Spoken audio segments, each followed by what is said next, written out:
share screen dulu. Iya. Saya rekam juga. Sip. Ini mudah-mudahan YouTube. Oh, bentar, saya harus masuk ke YouTube dulu ya. YouTube. Mudah-mudahan udah live di YouTube. Ini ngecek aja nih, biar monitor. Udah masuk ke channel saya lagi belum? Masuk lagi deh.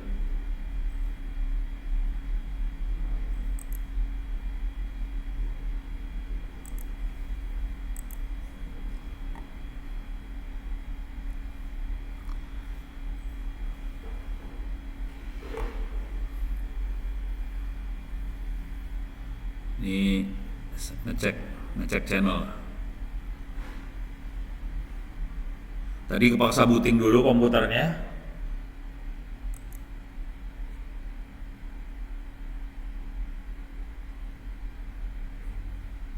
Ini nggak usah. Bentar.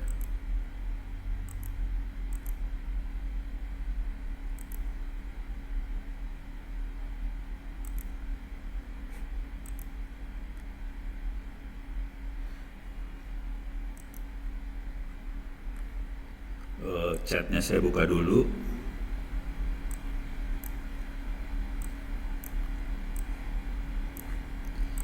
Oke, mudah-mudahan zoomnya udah bener nih.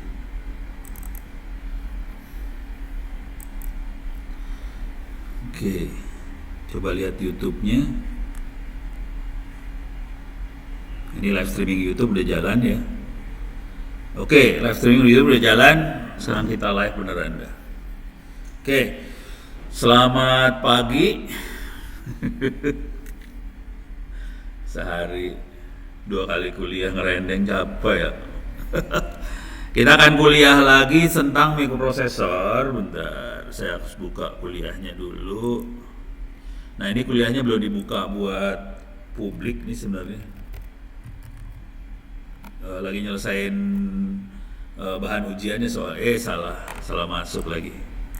Open course itts.ac.id. Jadi Anda bisa masuk ke kuliahnya Open Course itts.ac.id, cuman yang buat open course benernya belum kebuka, belum ada. Ini yang ada baru buat mahasiswa ITTS-nya aja. Jadi ini yang ada buat mahasiswa ITTS saya kasih lihat aja.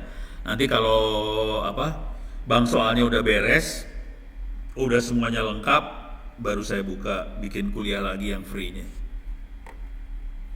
Jadi ini kuliahnya adalah yang ini, dan ini ada passwordnya buat masuk nih. Nih. Jadi belum ada yang free-nya. Kenapa saya nggak dibuka dulu? Soalnya kalau dibuka dan semua orang bisa ngerjain ujian, nanti saya bingung mana yang mahasiswa ITS, mana yang bukan. Nanti pas masukin nilai bingung, ini mahasiswa bukan gitu. Tapi nanti kalau bang soalnya udah selesai, saya akan kopiin kuliah ini jadi ada kuliah yang free. Jadi sekarang ini belum ada yang free-nya, gara-garanya bukan nggak mau bikin free sih, karena saya bingung nanti misahin antara mahasiswa ITS sama bukan. Karena di sini ada nilai, ada grades, dan kalau kecampur pusing saya. Nih, kok cuma 4 orang sih? Oke, buat yang ada di TTS, ini gila ya, cuma 4 orang yang ikut, ini parah banget ini. Padahal udah dikasih tahu beberapa kali nih. Ya udah terserah sih. Nih kelihatan ini Wahyu sudah nilainya 90, 100, 90, buset. 4 orang juga dengan ono lagi, mahasiswanya cuma 3 nih sebenarnya. Oke, ya udah.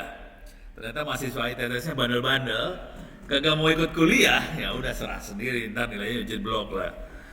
Ya, kelakuan kayak gitulah, minus banget. Ini nilainya udah 90 nih, Wahyu bagus banget ya. Oke, nah ini contoh kalau mahasiswa yang benar kayak gini nih, nilainya bagus-bagus. Ya udah, sekarang kita materi kuliahnya lagi ya. Materi kuliahnya kita akan masuk sini. Jadi tujuan kuliah ini adalah mengajarkan tentang mikroprosesor, microcontroller. Jadi kalau tadi pagi kita kuliah tentang big data, data science, ada pertanyaan bisa nggak microcontroller digabungkan dengan data science? Di sini yang diterangkan tentang microcontrollernya di sini nih. Ini bagian terakhir kuliah nih. Ini semuanya pakai Arduino. Jadi diajarkan di sini sih sebenarnya kuliahnya. Ini di TKJ jarang diajarin, di RPL jarang diajarin. Jadi parah ini, guru-guru TKJ RPL dua-duanya nggak ngajarin. Jadi ini bingung ini, yang ngerti siapa nggak ada yang tahu. Karena ini ilmu ini jarang yang ngajar. RPL kagak ngajar, TKJ jangan ngajarin. Jadi hilang, ini ilmunya nggak ada sih. Oke. Tapi intinya kita belajar. Ini kalau kita lihat secara umum ya, kuliahnya ini pertemuan pertama, kedua, ketiga lebih ke arah prosesor itu apa. Kalau kita tahu dalam komputer itu ada mikroproses, ada prosesornya. Dalamnya prosesor seperti apa, cara kerjanya prosesor seperti apa diterangkan di kuliah yang sebelumnya. Jadi udah diajarin prosesor apa dan mulai belajar namanya bahasa mesin segala macam. Ini 2-3 kuliah sebelumnya. Nah, sekarang kita masuk ke sistem operasi. Oke, kita masuk ke sistem operasi. Sebetulnya sekarang ini saya harus loncat ini. Ini yang kompal ini agak berat karena jaringan internet di sini nggak kencang-kencang banget. Jadi saya susah ini. Jadi saya harus nyiapin dari rumah. Saya lupa kalau udah masuk sini. Saya harus masuk kerja sistem operasi secara umum dulu, perasaan udah kemarin. Kalau enggak saya loncat ke pengaturan aja dulu, pengaturan kernel, schedule. Oke. Jadi setelah ngerti yang namanya mikroprosesor apa, cara kerjanya seperti apa, kita belajar masuk ke sistem operasi itu seperti apa. Ini sistem operasi. Jadi sistem operasi adalah yang kita lihat di layar kita sekarang itu sistem operasi. Kalau kita lihat di HP yang namanya Android itu sistem operasi. Kalau kita lihat di komputer namanya Windows itu sistem operasi. Kalau pakai laptop saya ada Linux, sistem operasi. Dalam sistem operasi saya nggak akan nerangin semua sistem operasi, lebih banyak akan menerangkan sistem operasi yang berkaitan dengan mikroprosesornya seperti apa. Bukan sistem operasi secara umum banget. Oke. Setelah ini, jadi ini mungkin sekitar 2-3 minggu ke depan saya akan menerangkan sistem operasi itu seperti apa. Kemudian saya akan jelasin lagi yang namanya Arduino ke bawah. Nah, ini lebih banyak nih penjelasan yang ini. Cuman yang di sini ini 3 agak susah saya teranginnya karena jaringannya lemot. Ini yang compile kernel, compile OpenBRT, membuat kernel modul itu agak susah diterangkan. Saya harus nyiapin dulu semuanya di rumah. Karena jaringannya lemot, mungkin hari ini saya akan bisa kasih lihat caranya aja seperti apa. Jadi yang namanya compile kernel, compile OpenWRT, belajar kernel modul itu adalah bikin sistem operasi itu seperti apa. Jadi bagaimana cara bikin sistem operasi. Ini jarang diajarkan di kampus-kampus. Apalagi di SMK, TKJ, RPL nggak pernah diajarin cara bikin sistem operasi kan. Taunya ada dewa yang bikin sistem operasi dan tinggal kita pakai. Namanya Windows. Kagak pernah diajarin bahwa kita bisa bikin kan? Nggak pernah. Jadi di kampus lain juga jarang yang ngajarin itu, bahwa kita bisa bikin sistem operasi. Mungkin saya akan kasih secara umum aja cara bikinnya seperti apa. Cuman untuk bikin benernya nggak bisa dilakukan karena butuh jaringan internet yang kencang. Karena kita akan download source code-nya sistem operasi yang besarnya sekitar lumayan 100-200 mega. Dan ini pakai jaringan kampus ITTS bisa pingsan itu. Jadi ini nggak bisa saya kerjain. Oke, cuma saya bisa kasih lihat. Jadi minggu lalu kita sudah mencapai cara kerja secara umum. Saya akan ulang lagi yang minggu lalu, diulang aja dikit. Kemudian saya akan ngasih lihat cara bikin. Cuman nanti saya akan jadi overview aja cara bikinnya. Mudah-mudahan tolong saya diingetin ini buat minggu depan. Mudah-mudahan saya ingat. Saya suka lupa soalnya. Saya harus nyiapin di komputer saya ini. Cuman kalau taruh di komputer ini repot ini, komputernya harddisknya kecil soalnya. Ini buat presentasi sih, bukan buat ngoprek. Oke, ini yang minggu lalu. Oke, saya masuk ke sini. Oke, ini ada sistem operasi secara umum. Coba kita lihat ya. Mudah-mudahan, kalau nggak salah sih udah diterangin minggu lalu sih. Saya umum aja, saya kejar. Nah, dalam sistem operasi ada kernel. Kernel adalah, jadi yang kita lihat, yang dilihat sama manusia adalah user interface, bukan sistem operasi benernya. Jadi yang kita lihat adalah user interface, bentuknya grafik. Di atasnya user interface kita punya browser, punya Word, punya aplikasi buat dengerin lagu lah, apa segala macam. Itu bukan sistem operasi sebenarnya. Itu aplikasi di atas sistem operasi. Sistem operasi sendiri namanya kernel. Dia fungsinya adalah untuk menghubungkan aplikasi dengan hardware. Jadi aplikasi tadi browser lah, nanti ada Office lah, ada buat dengerin lagu lah, apa segala macam dengan si hardware yang ada di komputer kita. Itu namanya kernel. Jadi kernel nggak kelihatan sih sebenarnya, karena tidak bisa dilihat sama manusia normal. Tapi manusia tidak normal bisa lihat kernel. Terus ya. Dan dalam sistem operasi dia akan menjalankan program. Dia yang ngatur program itu jadi kalau kita ngerti di komputer kita kan ada core-core-nya ya. Ada 4 core lah apa segala macam. Coba di sini. Coba top. Nah, ini nggak kelihatan core-nya. Top kita ini sorry ya. Ini diajarkan di akhir sistem operasi sih sebenarnya. Perintah top ini di akhir sistem operasi. Oke, ya udah mau pas kebetulan ya saya udah otomatis saja langsung jalan aja top. Ini kita bisa lihat, oke, di sini beban CPU-nya seperti apa. Ini bebannya sekitar 15 core sebetulnya. Ini ngasih tahu beban CPU kamu 15 core sih sebenarnya. CPU saya cuma 4 core. Karena beban 15 core, jadi lemot sih. Sebenarnya kondisinya lemot.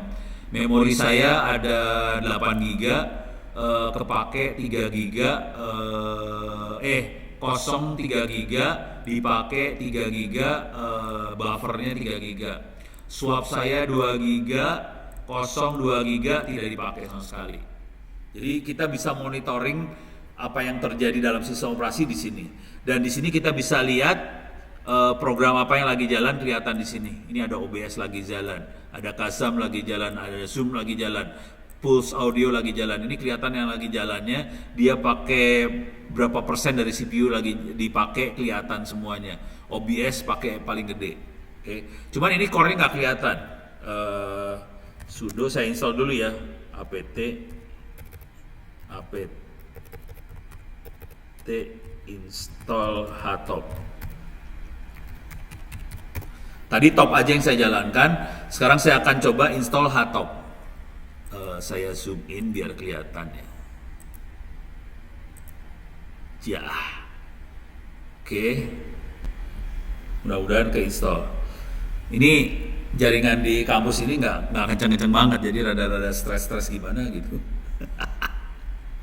Di rumah saya lebih kenceng soalnya. Rumah saya kecepatannya sekitar 50 tambah 20, jadi 70 Mbps. Jadi kencang kalau di rumah. Kalau di sini stres. Parah. Oke, mudah-mudahan selesai. Kalau udah berhasil selesai, saya akan ngasih lihat htop. Tadi yang kita lihat top, ini top, htop dan sebagainya adalah aplikasi untuk melihat apa yang sedang dikerjakan oleh sistem operasi. Jadi kita bisa ngelihat apa yang lagi dikerjakan sistem operasi, ada masalah nggak dengan sistem operasi, dengan htop dan sebagainya tadi. Kita bisa kalau ada yang program yang bermasalah, kita bisa matiin tuh program dan sebagainya. Jadi kita bisa matiin program sih sebenarnya. Jadi kalau ada yang brengsek-brengsek, kita matiin aja, bisa. Jadi Tapi ini nggak ada di Windows ya, ini nggak ada di Windows, ini adanya di Linux. Jadi kalau Anda pakai Windows, Anda nggak bisa sampai level seperti ini. Kalau Windows semuanya ditutup, jadi user nggak usah tahu apa-apa lah. Lu tahu beres saja, semua diberesin sama sistem operasi. Kira-kira gitu cara berpikirnya Windows, supaya Anda nggak usah komplain. Kalau di Linux semuanya dibuka, jadi kita bisa ngelihat apa yang terjadi, terus kita bisa benerin sendiri. Jadi sarannya sih pakainya Linux, jangan pakai Windows. Dan Linux kita bisa bikin sendiri. Kuliah hari ini sebetulnya 2-3 hari ke depan saya pengennya ngajarin cara bikin sistem operasi itu. Cuman kayaknya agak susah di kampus ini karena kecepatan internetnya nggak kencang-kencang banget. Gitu. Ini cuma lama banget ya, parah, Oh. Aduh. Kalau dari Hotop kita bisa ngelihat core-nya berapa yang dipakai. Ini saya punya 4 core kalau nggak salah. Dan kita bisa lihat kondisinya core mana yang lagi dipakai. Jadi core itu kayak prosesor dalam prosesor, dan kita bisa ngelihat nanti prosesor mana yang lagi sibuk, mana yang lagi dipakai dan sebagainya kelihatan semua. Wah ini lemot nih lama banget. Ya udah, saya balik lagi ya. Jadi kita bisa eksekusi program. Waktu program dieksekusi maksudnya bukan dibunuh ya. Eksekusi itu dijalankan. Waktu program dijalankan, kita bisa ngelihat sebetulnya program ini jalan di core yang mana, memorinya berapa yang dipakai sama program ini dan sebagainya, itu kelihatan semua. Oke. Nah, terus di sistem operasi juga ada yang namanya interupsi. Jadi misalnya program lagi jalan, misalnya paling sederhana mah gini lah, kita lagi nonton video, lagi asik nonton video, tahu-tahu ada WhatsApp masuk, WhatsAppnya kan kasih notifikasi. Oh, ini ada berita masuk. Gimana caranya kalau WhatsApp masuk, kita lagi nonton video? Caranya, aplikasi yang monitoring WhatsApp, dia ngasih interupsi ke prosesor ini ada notifikasi yang harus kasih tahu ke user. Jadi walaupun si user itu lagi nonton video, karena diinterupsi, langsung program notifikasinya jalan, langsung keluar di layar, ada WhatsApp masuk. Jadi itu fasilitas itu bisa terjadi karena ada interupsi masuk. Jadi ya, interupsi bentuknya seringkali hardware. Jadi ada sinyal hardware yang langsung masuk dalam CPU prosesor. Gitu ya. Mode operasi prosesor ada dua mode operasi. Yang satu mode protected, satu supervisor. Sebagian besar prosesor berjalan pada mode protected.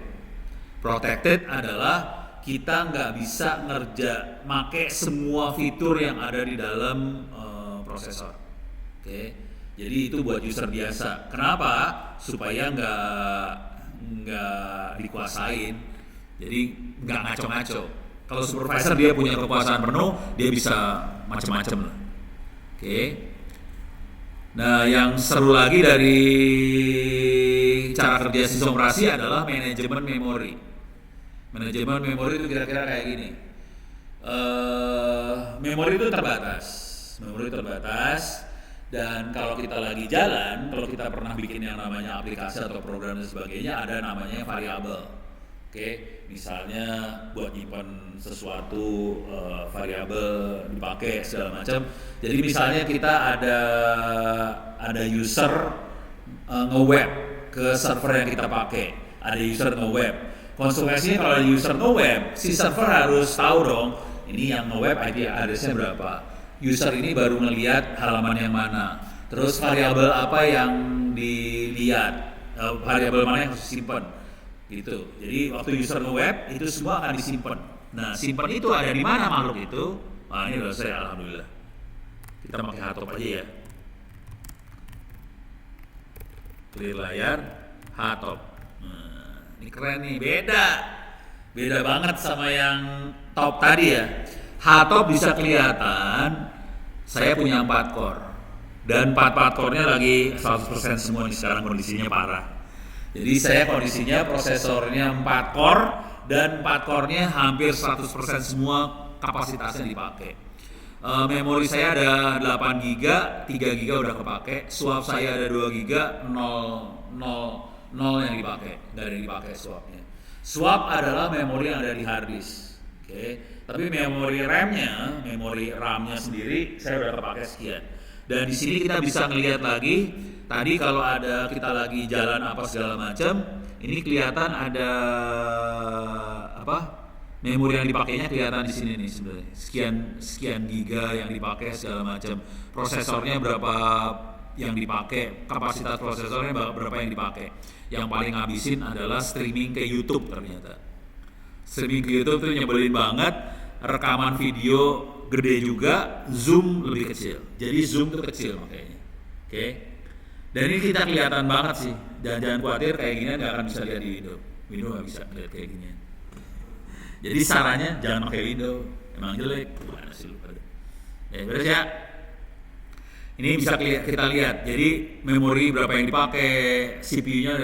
Nah ini kalau angka-angka kayak gini, persentase CPU ini kelihatan OBS itu makanya 150% CPU.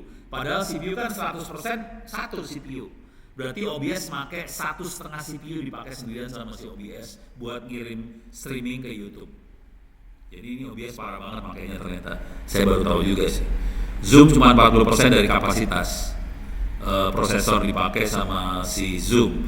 Tapi saya kan punya 4 prosesor. Jadi setengah prosesor ada yang dipakai Zoom, 1,5 prosesor dipakai sama OBS buat ngirim data ke YouTube. Ini bisa kelihatan semua di sini. Terus ya, ini OBS banyak banget nih OBS-nya. Gila lu, banyak banget OBS. Parah. Ini ada Google Chrome, browsernya kelihatan dia pakai berapa persen, 1, sekian persen dari prosesor. Nah caranya ini kalau kita lihat aplikasinya banyak yang jalan nih kan. Ini aplikasinya banyak banget yang jalan ya. Jadi yang terjadi dalam sistem operasi adalah dia bagi-bagi jatah waktu. Oh sekarang kamu jalan, sekarang kamu jalan. Itu yang ngatur adalah sistem operasi. Beres ya. Jadi sistem operasi yang ngatur ini semua. Di kuliah nanti mungkin yang selanjutnya saya harus lihat gimana cara ngaturnya. Itu bisa disetel sih. Mana yang duluan mana. Nah ini duluan enggaknya kelihatan di sini nih. Ada PRI di atas, mudah-mudahan kebaca. PRI adalah prioritas. Oke. Jadi kalau prioritasnya ini 20 itu prioritasnya enggak tinggi. Ini prioritasnya, nah ini prioritasnya bisa diatur-atur sih. Angkanya dikecilin lah, kira-kira kayak gitulah. Oke. Kalau makin gede itu makin tinggi prioritasnya. Kalau yang minus ini, ada yang minus 6 itu prioritasnya rendah di bawah. Jadi yang prioritasnya gede, dia akan dapat slot waktu pakai prosesornya lebih banyak, kira-kira gitu. Kalau kita pengen program itu cepat, kita naikin prioritasnya setinggi mungkin, supaya yang lain gak ada yang bisa pakai prosesor kecuali dia, kira-kira kayak gitu. Cuman itu jadi egois. Tapi kalau ini komputer punya kita sendiri ya bebas. Masalahnya kalau ini komputer dipakai banyak orang, kalau yang namanya server yang pakai kan banyak orang kan, jadi nggak bisa seenaknya ngatur kayak gini. Ntar ada yang marah loh. Ada yang bawa celurit, sialan lo, gue jadi lemot, kira-kira kayak gitulah, kira-kira. Kalau kita sebagai orang sendirian pakai komputer, ini jadi masalah ngatur mana yang kasih prioritas, ngirim ke YouTube atau Zoom atau ngerekam video. Ini ada 3 sekaligus soalnya. Ini kalau dilihat ada 3 nih, Zoom, ini rekam video, ini YouTube. Kelihatan di atas ini ada 3 lagi jalan semuanya. Jadi kacau banget nih. Oke, beres ya. Jadi memori saya yang cuman prosesor yang 4 core habis semuanya 100%. Oke. Itu urusan ini saya matiin lagi aja. Quit. Saya pencet huruf Q tuh buat matiin tadi. Oke. Jadi itu manajemen memori kayak gitu. Nah, yang namanya virtual memory adalah swap. Oke, swap. Virtual memory adalah, kan memori adanya berbentuknya IC ya. Berbentuknya kayak prosesor elektronik kayak gitu.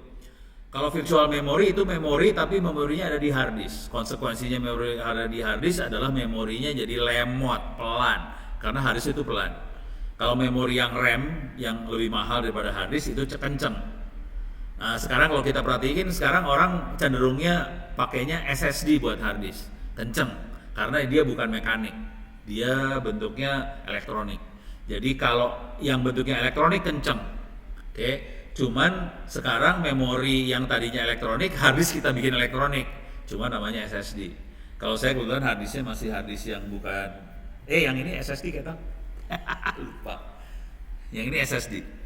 Cuman kalau kita perhatiin baik-baik di sini kondisinya, oke, ini swap itu yang tadi memori virtual. Saya punya 2 GB swap dan kosong nggak dipakai. Memorinya sendiri 8 GB, 3 GB dipakai buat 7, sekian lah. Ini 8 sebenarnya. 3 GB yang dipakai. Jadi memori virtual itu swap, kira-kira gitu ya. Nah, multitasking itu apa? Ini multitasking. Multitasking, task itu kerjaan. Multi itu banyak. Jadi banyak sekali kerjaan atau program yang dijalankan. Lihatnya di mana ini? Sebelah kanan ini. Ini tas-tas yang lagi jalan. Banyak banget. Gila, ini banyak banget sekali. Ini banyak sekali lagi jalan operasional, dan aplikasi kita prosesornya menangani ini semua. Jadi ini ada 2000-an tuh, ada gila ribuan tas yang lagi jalan sekaligus. Jangan khawatir. Itu namanya multitasking. Oke.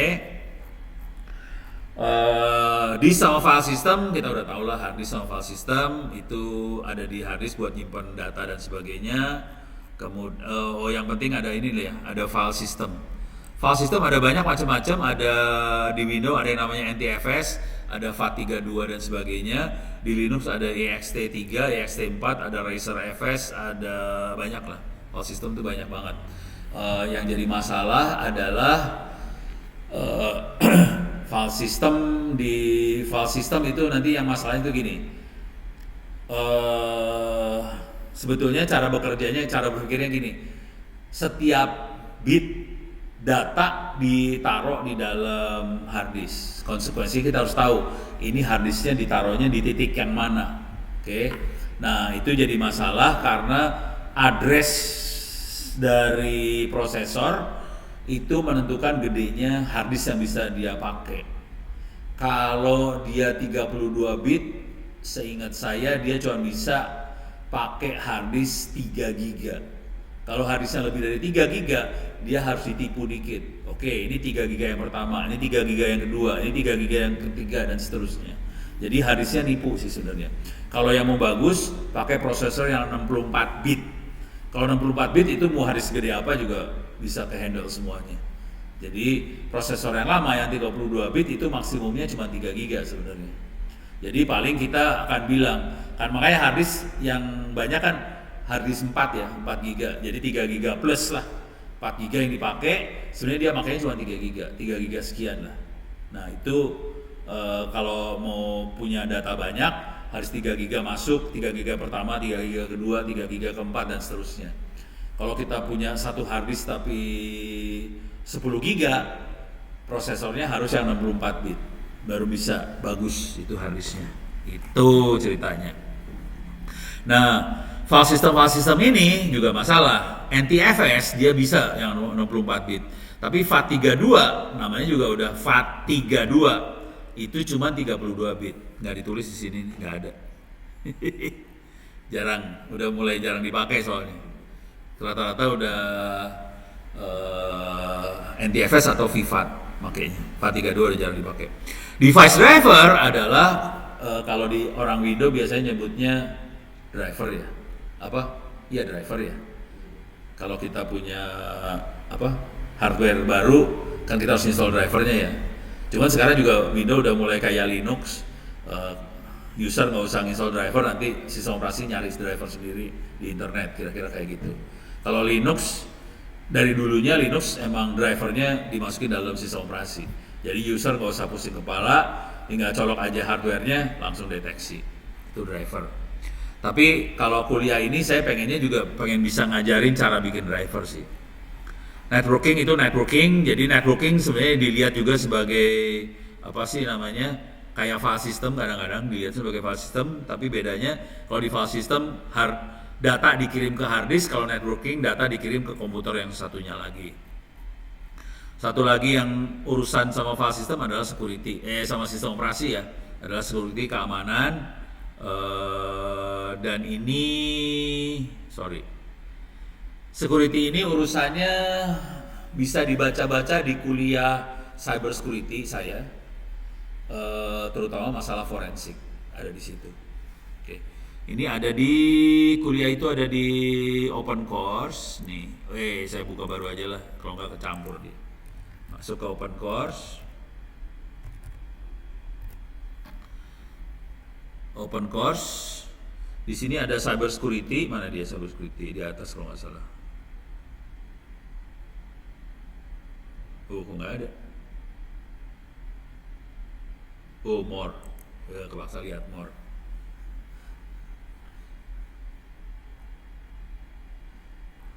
Ini dia cyber security.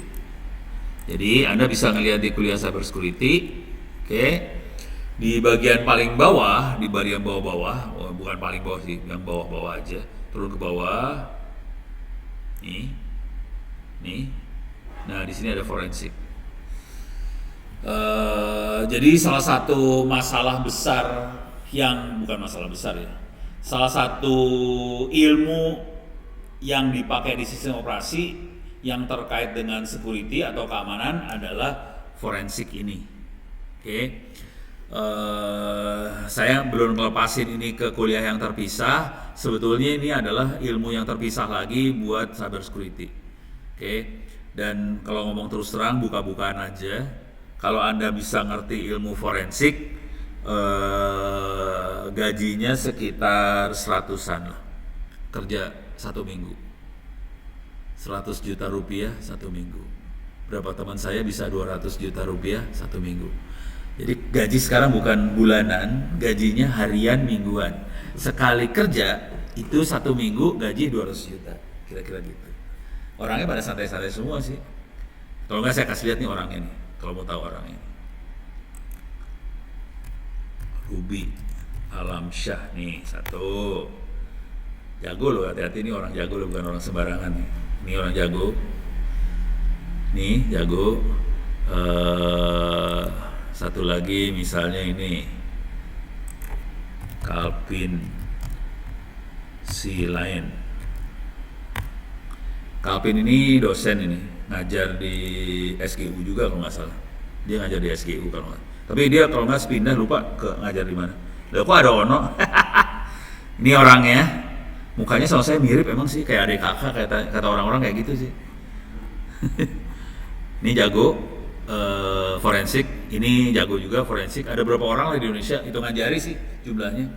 Makanya kalau lagi ngerjain forensik ya, cuman untuk sampai level ini Anda harus ngerti yang namanya cyber security, harus ngerti TKJ, jaringan segala macam, harus ngerti sistem operasi, baru bisa masuk ke forensik ini. Gitu ya.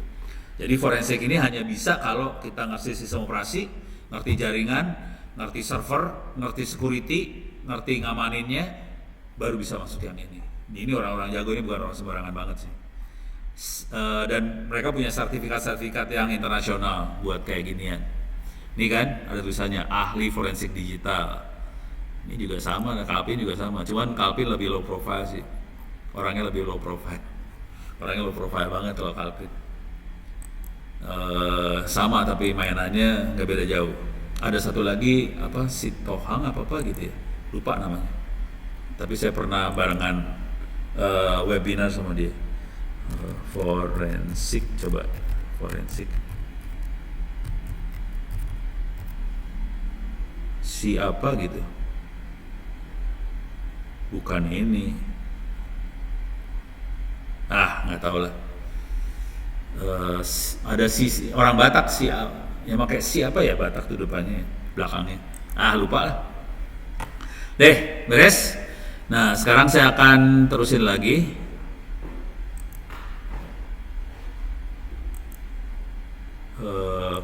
Nah, ini dia. Ini security ya, udah. User interface adalah yang kita lihat sekarang, yang Anda lihat di layar saya itu adalah user interface. Secara umum ada dua, yang satu command line bentuknya seperti ini, yang satu lagi grafik seperti ini. Yang Anda lihat grafik. Kalau kita pegang server rata-rata bentuknya seperti ini. Kalau server nih, command line seperti ini ya, ini server. Kenapa server command line bukan grafik? Soalnya grafik itu ngambil memori. Jadi daripada memori kita habis buat hal yang nggak kepake, nggak percuma, nggak guna, kita buang aja grafiknya, servernya command line aja. Makanya server Linux lebih efisien daripada server Windows karena dia nggak ada grafik sama sekali kalau Linux, gitu ya. Jadi lebih bagus yang server ini. Oke. Nih, jadi ada yang pakai command line interface, ada yang grafik GUI, kira-kira gitu. Nah, sistem operasi juga ada macam-macam. Salah satunya adalah real time OS, real time sistem operasi. Ini sistem operasi yang dipakai buat sensor dan sebagainya. Oke. Buat robot, pesawat ruang angkasa, itu rata-rata pakai real time OS. Bedanya apa? Kalau real time OS dia reaksinya cepat banget. Kalau ngerjain apa, Linux juga ada yang dibuat real time, namanya real time Linux. Oke. Nah, ada yang sistem operasi yang buat hobi.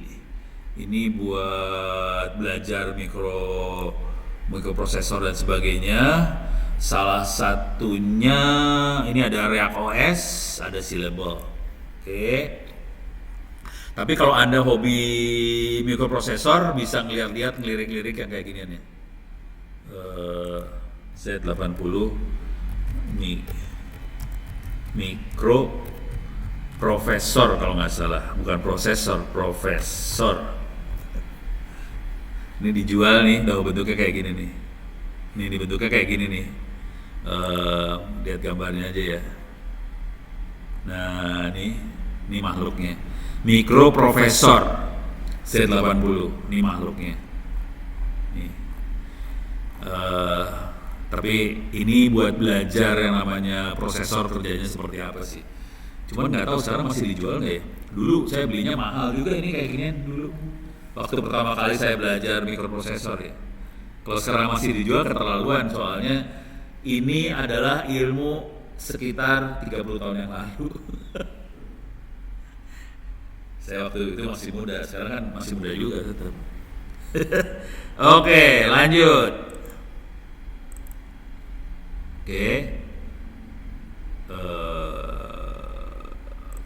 Oke. Ini udah beres. Sekarang saya akan lanjutin saya kasih gambaran aja yang namanya compile kernel atau kernel. Tadi udah kebayang kernel. Kernel kalau Windows kernelnya nggak bisa dapat. Jadi kita nggak akan pernah bisa bikin sistem operasi Windows. Kenapa kita nggak bisa bikin sistem operasi Windows? Karena source code-nya nggak dibuka sama Microsoft. Supaya semua orang nggak ada yang bisa bikin Windows kecuali Microsoft. Kalau kita Linux yang saya pakai ini sekarang, ini source code-nya kebuka. Bisa diambil di mana Linux itu? Masuk aja ke kernel.org. Ini dia makhluknya. Ini source code-nya bisa diambil ya. Cuman ya itu tadi saya nggak berani ngambil di kampus ini, soalnya kecepatan ke internetnya pelan. Ini bisa ngambilnya bisa lemot, lama. Nih coba. Sorry, bawa handphone nggak? Bawa, oke. Ini perhatiin gini ya. Nih coba kita perhatiin nih. Oke, coba kita perhatiin. Ini adalah versinya, nomor versinya 517, 516, 515 itu versi. Jadi di sistem operasi ada versinya. Versi terakhir kita adalah 5.16.14 yang rilis terakhir. Oke. Ini source code-nya bisa diambil. Ini ada tarbal segala macam. Ini kalau kita klik saya ngambil nih source code-nya sistem operasi. Coba lihat handphonenya. Di bagian setting about. Kan ada setting tuh. Ada about atau apa? About ada about nggak? Tentang. Bawah biasanya. Paling bawah. Tentang, ya, klik tentang. Ada tulisan kernelnya versi berapa, ada nggak?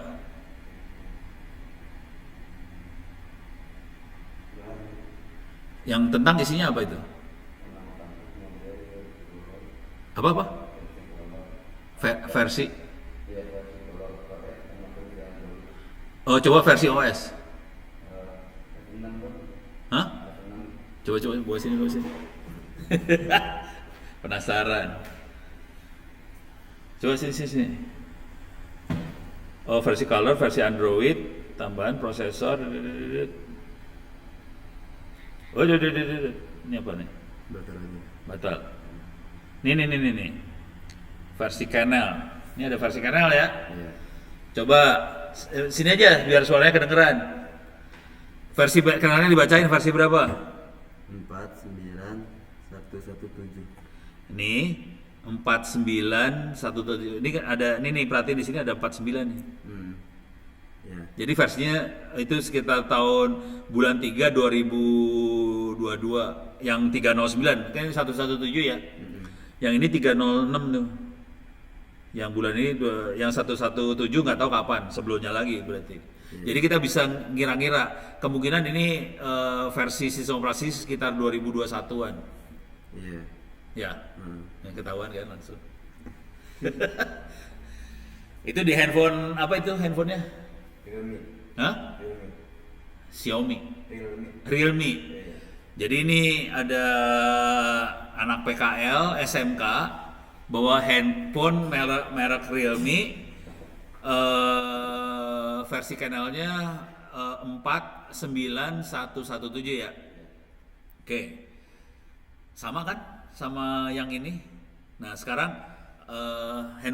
laptop saya versi kanalnya versi berapa?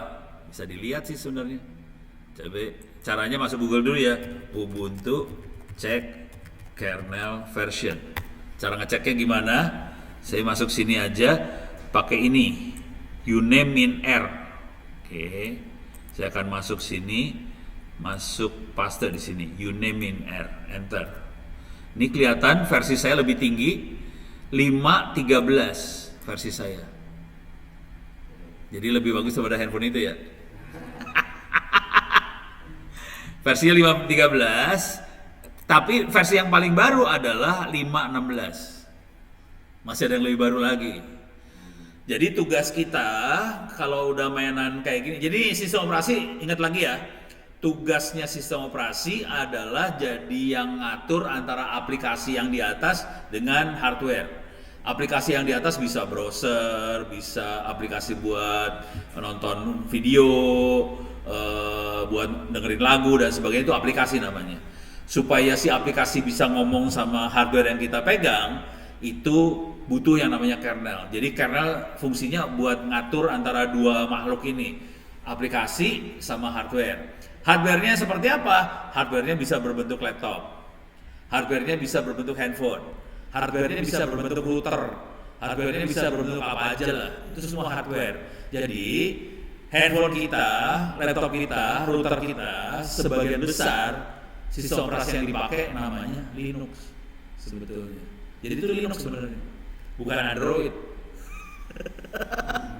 Jadi kita ditipu aja sih sebenarnya. Jadi sebetulnya di handphone itu ada hardware, ada Linux, terus di atasnya Linux ada Android supaya orang bisa bikin aplikasinya gampang. Jadi Android itu ya Linux dalamnya sih sebenarnya. Cuman kayaknya beda sama komputer segala macam, kayaknya beda, padahal nggak, sama aja sih. Itu komputer juga sama, cuman kecil dan mahal. Sama laptop harganya sama. Coba itu handphone harganya berapa? Sekarang berapa? 300. Wah, 300. Wih, murah itu mah 300 mah. Itu harganya oke tuh, 300 masih oke banget lah. Tapi bisa dioprek soalnya. Jadi handphone Android bagusnya bisa diutak-atik, bisa dioprek. Jadi nggak apa-apa sih, ntar dioprek-oprek. Beres ya. Jadi itu fungsi kernel, dan kernel itu kelihatan versinya bisa kita lihat, versinya ada di kernel.org, dan kita lihat handphone Android sama laptop saya ya ada versi kernelnya, dan kernelnya sebetulnya semuanya bisa diambil. Salah satu lagi adalah yang sistem operasi yang bisa dipakai buat di router. Oke, namanya kalau di handphone namanya Android ya. Kalau di laptop namanya Linux. Router namanya OpenWRT. Ini sistem operasi yang dipakainya di router. Tapi Linux juga sama. Jadi semuanya Linux semua. Parah. Jadi kesalahan fatal Republik ini adalah guru-guru ngajarin siswa-siswa dan murid-murid supaya pakai Windows. Cuman akibatnya kalau kita pakai Windows, kita nggak bisa bikin sistem operasi. Kalau kita pakai Linux, kita jadi bisa bikin sistem operasi. Gitu ya. Tolong kasih tahu gurunya ntar. Nah ini kita bisa lihat kernelnya, nanti kernelnya ngambil dari kernel.org juga. Kalau kita udah pernah bikin segala macam, bikin. Nanti kalau kita belajar bikin yang namanya Android bisa kita bikin juga. Itu kelihatan dia akan ngambil dari kernel.org juga sama. Jadi semuanya akan ngambil dari kernel.org. Nanti ada yang dijadiin buat handphone, ada yang dijadiin buat ini segala macam. Jadi ini OpenWrt. Oke. Nah kalau kita lihat lagi ke kuliahnya ini.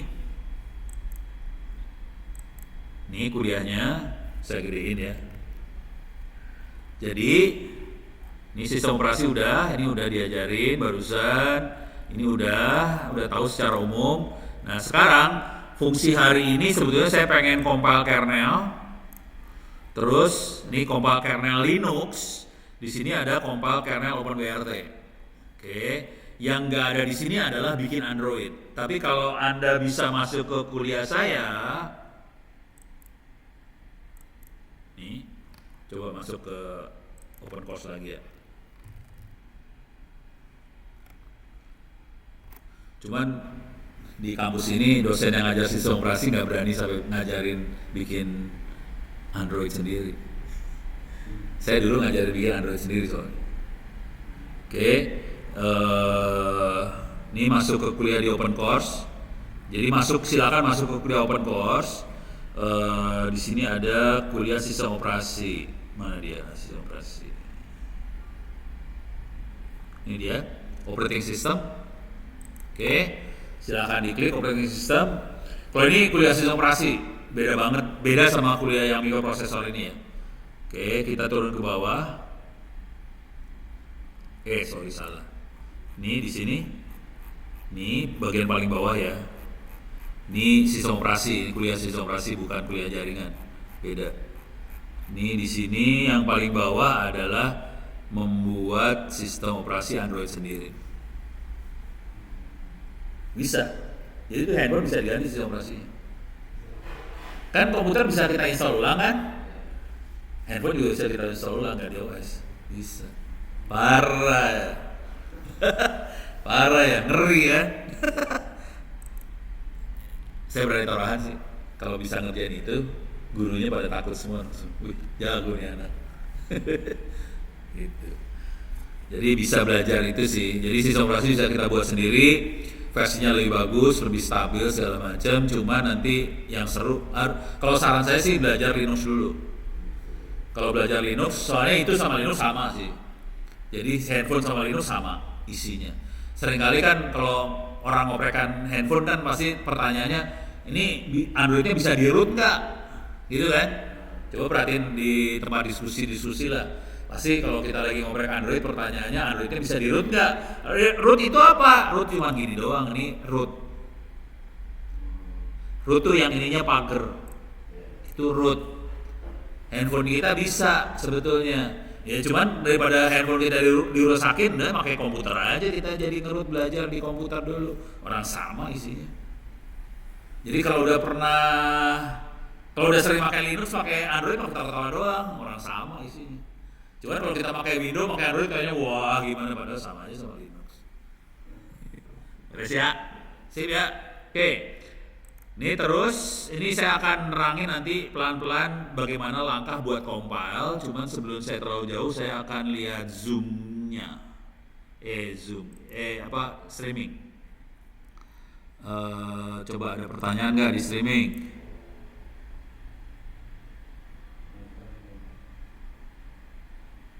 Oh, Joshua Sinambela, ya benar. Nih satu lagi Joshua Sinambela. Benar nih. Ini yang ahli ini ya. Saya tadi kan udah Ruby Alamsyah dikasih lihat, Kevin, satu lagi Joshua nih. Wah, ini jago juga nih orang satu ini. Ahli forensik. Oke, ini jago juga nih, jangan khawatir. Ini orang-orang gila. Nah, ini dia orangnya. Ini perhatiin, ini lagi ada di pengadilan. Parah banget. Oke, jadi ahli-ahli forensiknya orangnya itu ngajari lah. Tapi ini ada kuliah umum forensik sama defense. Ada Ono, Joshua sama Gildas. Acaranya di TTS lagi. Ya udahlah, ya begitu deh. Oke, tuh Joshua. Coba balik lagi. Ada pertanyaan di sini? Hard disk, memori, program, aplikasi, Android, Apple, ini nama aja semua.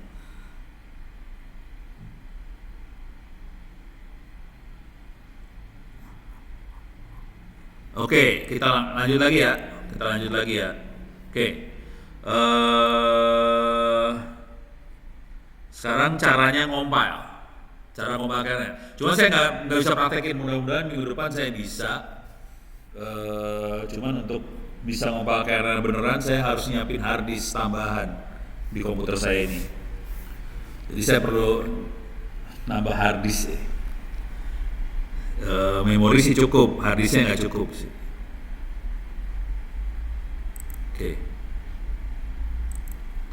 Oke, sekarang saya akan masuk sini. Compile kernel Linux. Nanti kalau Anda udah pernah lihat yang namanya compile kernel Linux, compile kernel di bawahnya ya, Open WRT buat router, lihat yang namanya Android, sama. Jadi cara bikin Linux, cara bikin router, cara bikin Android nggak beda jauh satu sama lain, sama. Oke. Cuman untuk sampai level itu sebetulnya harus ngerti cara compile aplikasi di sistem operasi Linux. Jadi sama aja sih. Mau bikin sistem operasi, bikin aplikasi sama. Sebetulnya sama aja. Cuman ini langsung compile aja ya. Saya buka tab. Ini bentuknya cerita dulu ya. Minggu depan saya kasih lihat yang mudah-mudahan saya ingat. Mudah-mudahan saya sempat ngerjain juga. Soalnya saya lagi ngerjain PR. Di TTS Huawei itu ada PR-nya suruh bikin aplikasi dan harus upload ke app gallery-nya Huawei. Jadi dalam waktu seminggu harus bisa bikin aplikasi, aplikasinya harus diupload ke app gallery-nya Huawei. Jadi itu stres juga ya. Oke, saya akan klik dulu compile kernel. Anda bisa masuk ke sini. Jadi masuk ke wiki saya. Kalau mau cari bisa search aja compile kernel. Gitu. Nanti dapetin ini. Jadi proses compile kernel pertama kali kita instalasi aplikasi yang kita butuhin. Jadi ada compiler, ada kernel package, ada apa segala macam. Ini harus diinstal dulu semuanya. Mungkin mudah-mudahan komputernya kuat. Kalau komputer saya di rumah lebih gede soalnya. Itu harddisknya 16 GB, yang ini cuma 8 GB. Stres ngerjainnya dan harddisknya kecil banget yang ini. Cuman 100-an giga lah harddisknya, SSD soalnya. Ya nggak enaknya SSD gitulah. Kenceng tapi kecil, sebel. Dan kita butuh download source code Linux sekitar 100 MB. Berapa tahun lalu 20 menit. Kalau sekarang mungkin 100 MB kalau di rumah saya udah kenceng banget. Kalau di TTS kayaknya lama. Jadi saya nggak berani nge-download ini. Bisa di-download dari kernel.org ini. Oke. Jadi caranya adalah saya baca ini perintah-perintahnya pelan-pelan ya. Saya jadi super user dulu, sudo cd ke user source. Jadi saya copy ini ya, saya masukin sini biasanya paste. Ini. Saya biasanya compile kernel saya lakukan di user/usr/src. src adalah source. Disingkat jadi src, pindah ke situ. Kemudian kalau ada folder Linux di situ saya delete. Kemudian wget adalah webget, ambil dari web. Tapi ngambilnya nggak pakai browser, ngambilnya pakai perintah command line. Jadi wget. Ini kalau kita perhatiin kernelnya masih 5.17. Oke. Jadi kalau kita tahu kernel yang bagus, ini sekalian saya edit aja ya. Ini saya edit lah. Saya login dulu. Salah. Saya buang LMS-nya. Oke. Sekalian saya edit ya, saya benerin ya. Saya edit. Nah, ini kalau kita lihat saya akan wget kernelnya versinya 5.16.13. Sementara tadi kita tahu versi yang terbarunya adalah 5.16.14. Ini yang stabil. Jadi saya biasanya ngambil yang stabil. Yang belakangnya ada tulisan RC, saya nggak berani ambil. Karena RC singkatan dari Release Candidate. Jadi kandidat itu apa ya bahasa Indonesianya kandidat itu? Kandidat tuh ini ya, calon rilis. Kalau rilis itu kan udah dilepasin, rilis itu dilepas. Kandidat calon, jadi calon source code yang akan dilepas. Artinya itu masih dalam proses percobaan, testing. Ada masalah enggak? Kalau udah stabil, nggak ada masalah apa-apa, baru dia rilis beneran. Kalau yang ini tulisannya jelas tertulis stable atau stabil. Jadi saya akan ambil yang stabil aja. 5.16.14. Jadi ini source-nya saya rubah dulu. Versinya saya rubah. Nggak bisa diklik Oh, Mas, bisa. 5 berapa tadi? Lupa. Hah? Coba lihat lagi. 5.16.14. Di sini 5.16.13 ya. Diganti jadi 14. Oh, naik 1 doang rupanya.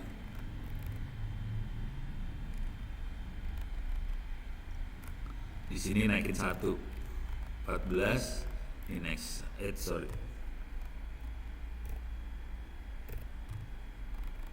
14. Oke. Dah. Kemudian